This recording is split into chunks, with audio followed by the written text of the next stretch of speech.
Tzedakah is a key feature of our activity over the High Holy Day period. This is because selfless giving is an integral part of our Jewish tradition and a core component of our Jewish faith. Descartes said, "I think, therefore I am." Jewish tradition states, "I give, therefore I am." It is in this context that I am exceptionally proud of the truly extraordinary achievements of the United Synagogue and all of our congregations ever since the pandemic began. I know that I can look to each and every one of you for your kindness and generosity in the future.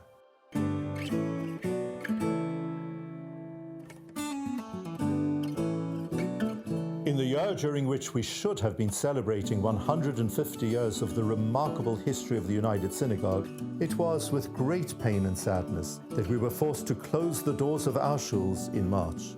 We may not have been able to gather together in person, but we were there for each other in every other possible way.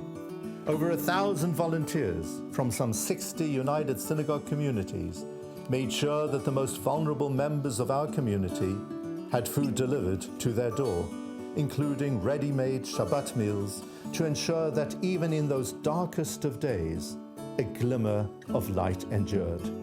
It broke our hearts to face the prospect of Seder nights without our families, but the United Synagogue made sure that those who were most isolated and vulnerable had the essentials they needed to make a Seder.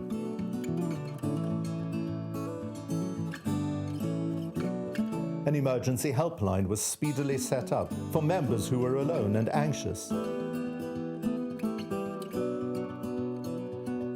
I'm so inspired by the selflessness of every volunteer and of every community, by your care for each other and by your generosity with your time. Together, you have made a real and lasting difference to those who needed it most.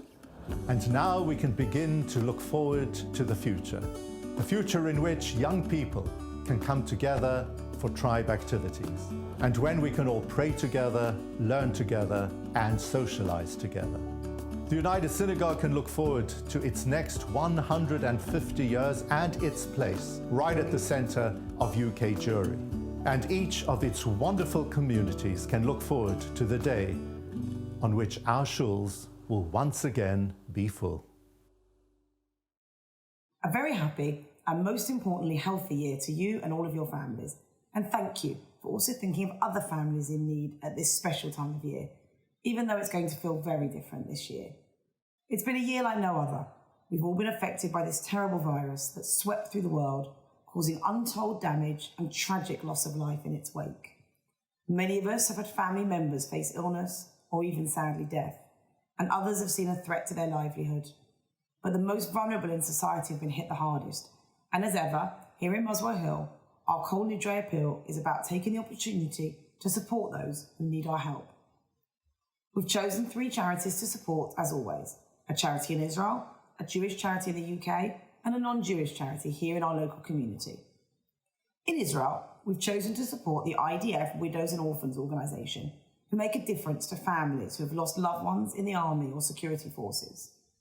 They run welfare, social and educational programmes, and also support widows, widowers and orphans at significant life milestones, such as their b'nai mitzvahs, weddings, educational journeys, and during the holidays. Every year, they hold a bar and bat mitzvah celebration for IDF orphans in Jerusalem. This usually joyous event is difficult for children who have lost a parent, and the organisation brings them together to celebrate as a family.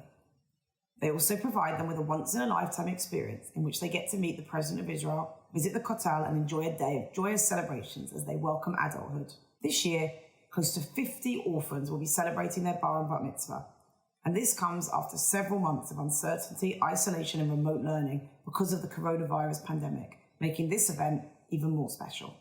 In Haringey, we've chosen to donate to Caris, who support homeless families by providing essential supplies such as food, nappies and toiletries. Since the start of the COVID-19 pandemic, the number of food parcels they've been giving out has increased dramatically. Thanks to the support of many of you and your generous donations of weekly food parcels, they've been able to scale up their services to meet this need. But now they need even more funds for storage, transportation and organisation of all these donations. They expect to see this continue long after the restrictions have lifted, and they also anticipate that they're going to see many new families hit by the economic crisis caused by COVID-19. Many of the families they see are asylum seekers or refugees with no access to the benefit system and no other way to get even their most basic of needs met. So this help makes an enormous difference. Before coronavirus, Paperweight, the Jewish Community's Citizens Advice Bureau, was already stretched. It's an organisation that operates quietly in our community, and unless you've needed its support, you might well have never heard of it, helping individuals and families in crisis put their lives back together again. I've asked them for help for both family members and on behalf of members of our community, and have been incredibly impressed with how fast and how sensitively they react to need. Whilst Paperweight anticipated demand for its services would grow because of COVID-19, I had no idea of how soon it could threaten to overwhelm the charity. In a community that has experienced a disproportionate loss of life, Paperweight is seeing an equally dramatic growth in those seeking bereavement support. The death of a spouse or a partner is already terrible, without what can be a bewildering range of financial, legal and administrative issues that follow. Paperweight's discreet and caring caseworkers share this burden as they endeavour to tackle the mountain of new and bewildering obligations placed upon the surviving spouse, and so enable them to face each day with renewed confidence. And so as ever, we have chosen 3 incredibly worthy charities to ask you to support. 3 small charities for whom the generous support you always give will make a huge difference. And in this year, more than any other year, that could be the difference between them able to carry on with their incredible work or not. This year, our Kol Nidre appeal feels a little different. There's no pledge cards with strings being given out in shul, but I'm still asking you to please give as generously as you can and as you always do. You can donate by clicking on the link you'll see on this page. Thank you.